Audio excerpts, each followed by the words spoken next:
So for this video, guys, we're going to look at Mesh Spot. It's a play in which was added to Madden 19 this year in a lot of the tight formations. I believe it might have been in the game last year on like single back with double tight and all that type of stuff. But it did get added to gun bunch, gun tight, a lot of formations, and it's a really nice concept. I call this red route basically a user honesty check. And what that basically means is we're going to put the X on a streak and we're going to block our running back. It's a classic type of flood concept, and if somebody sees the underneath route, they see the Y breaking out, they are a tendency to go and try to jump it. Well, this B keeps them honest. If they go out of their assigned responsibility, the B just kind of sits in no man's land, and it's a really nice route to use. So not only on this play, but other plays to come, if you've run this enough, or at least a couple times early in the game, you'll be able to get more routes open more often, because in the back of the mind, the user is saying, I can't go and overcommit because the B is coming. So basically, let's go ahead and look at all coverages here. We're going to go with cover 2 first. Typically speaking, on the short side of the field, you're going to be looking at the A underneath, because of the fact that it takes pretty long for that corner route to develop on the short side. On the wide side, however, it's a really nice route where you're going to be able to get over the top of the coverage. So what we're going to do here is the same thing. I'm just going to slide my people to the left just to make sure I got some extra protection. I do have the A, but if I wait a little bit longer, hopefully you'll have a better throw than that. You'll have that player as well. We'll show that again. I don't like to show you things that are not successful on the attempt. So let's go ahead and show it to you again. I'm going to shift left and I'm going to hold myself here. A is open, but now we're going to be throwing it to the Y. You can see that was a much better throw by us.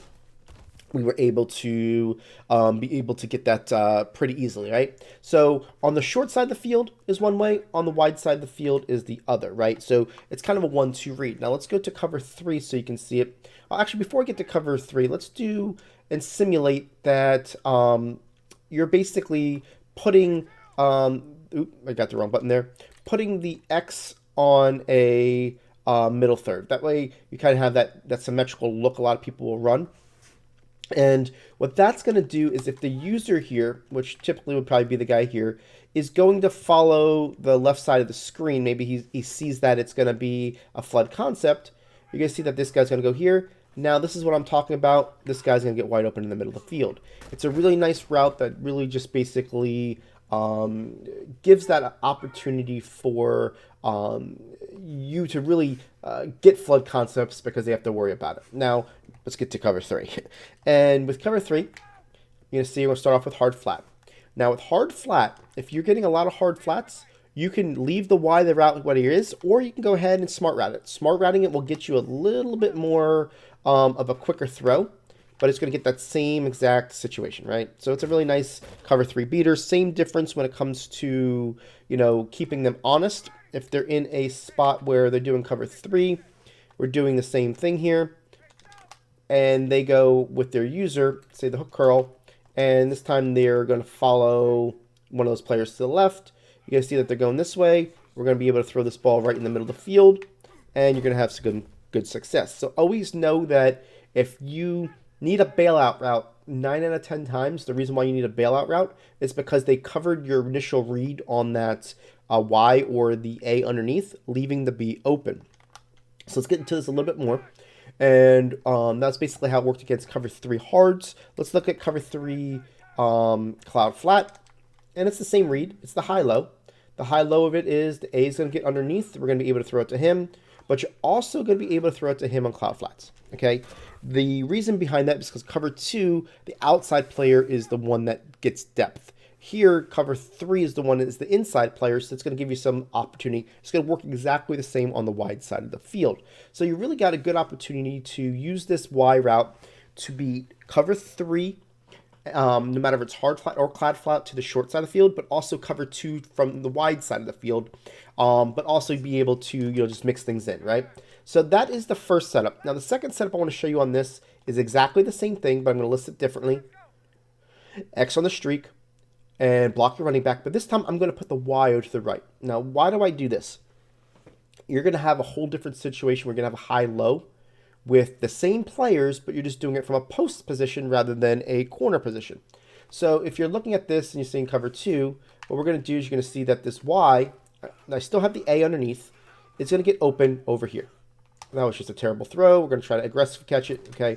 But you can see that that's really going to work out. What I like about this as well, it's very common for us to run the drive corner play. If people see you move that player over, their first thought is, let me go ahead and make sure that I cover the guy down the field, especially if they're in a cover 3 situation, right? Say they're in cover 3, and they're going to take their player and they're going to follow the Y down the field, okay? Why is that important? The reason why that's important is now it's going to open up the beat. Now, you say, okay, it opens up the beat. Well, the next time you ride and drive corner, and they remember the B, and they're saying, you know what, I didn't have to cover the Y. The Y wasn't his main target. The B was. It's going to open up drive corner. That's why I want to make sure that you understand the scheming behind this, right? So you got this, kind of throw it to A underneath. I can, but I also can throw it to this player, right? So that's the idea behind this is it doesn't matter if it's cover 3 or cover 2. By moving this guy over, putting the X on a streak and blocking him, you're going to have that same exact route combination history that you're looking for. Here's cover 3 this time, and we're going to do your cloud flats. Again, what you're doing is you're looking at A. A can be open now. B's open, but our prize throw is this throw, right? That's the prize throw because it's going to get the most yards possible. Can you go ahead and smart route this? You absolutely can. I messed that up. Now it's smart routed. Smart routing it is obviously going to give you a little bit more of a quicker opportunity to have the guy break. So in this instance, you're going to see that your throw is going to be a little bit easier to make when it comes to that because you're not trying to pass lead them down. So you got all this going on. Now you're kind of just throwing it to the outside, and it's a little bit easier of a throw when you smart route it.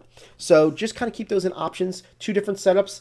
Pretty much the same thing. All you're doing is you're blocking the running back, putting the X on a streak on the first one, and you're doing the same thing, but moving this guy over. And you do have the opportunity to smart route that Y depending on what you're seeing, hard flats, cloud flats, and whatnot. Just use them to your advantage.